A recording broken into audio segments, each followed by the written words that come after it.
దేవరపల్లి పోలీసులు ముందస్తు సమాచారంతో 25 లక్షల విలువైన 2 కేజీల లిక్విడ్ గంజాయిని పట్టుకున్నారు. శనివారం సబ్ ఇన్స్పెక్టర్ వి సత్యనారాయణ ఆధ్వర్యంలో వాహన తనిఖీలు చేస్తుండగా ద్విచక్ర వాహనం ఏపీ 39EZ3211 పై అల్లూరి జిల్లా నుంచి శ్రీరాంపూర్ చెక్పోస్ట్ మీదుగా వస్తుండగా ముగ్గురు యువకులను అదుపులోకి తీసుకుని 2 కేజీల హషీష్ ఆయిల్ ను స్వాధీనం చేసుకున్నారు. కొల్లూరి దానేష్ అనే అతను మా అల్లూరి సీతారామరాజు జిల్లా డుంబిరిగూడ మండలం చెందిన అతను.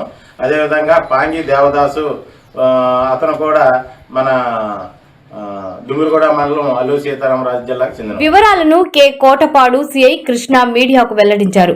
అల్లూరు జిల్లా డుంబిరిగూడ మండలంకు చెందిన గొల్లూరి దానేష్, పాంగి దేవదాసు, నాసిక్కి చెందిన రంజాన్ జాకీర్ మన్సూరీలు ఒడిశాలో కొనుగోలు చేసి మహారాష్ట్ర తరలిస్తుండగా Srirampuram Y junction check post వద్ద పట్టుపడ్డారు.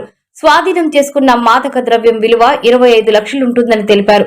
వారి వద్ద నుంచి పల్సర్ బైక్ 3,000 రూపాయలు, 3 మొబైళ్లను సీజ్ చేసి నిందితులను చోడవరం కోర్టుకు రిమాండ్కు పంపించడం జరిగింది.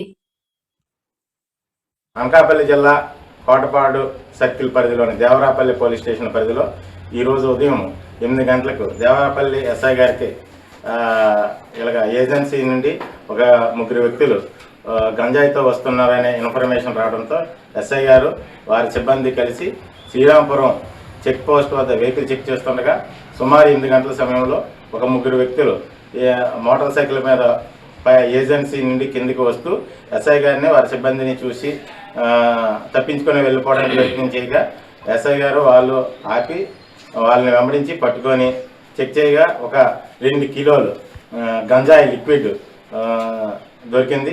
దాని విలువ సుమారు 25 లక్షలు ఉంటుంది. ఎస్ఐ గారు అక్కడే ఇమీడియట్ రిపోర్ట్ రాసి సదరు ప్రాపర్టీని, వెహికల్స్ను, వాళ్ళ దగ్గర నుండి 3 సెల్ ఫోన్లను సీజ్ చేసి పోలీస్ స్టేషన్ తీసుకొచ్చి కేసు రిజిస్టర్ చేశారు. ఇప్పుడు ఇన్వెస్టిగేషన్లో ఉంది. వాళ్ళని అరెస్ట్ చేసి చోడవరం కోర్టుకి రిమాండ్ పంపిస్తాం.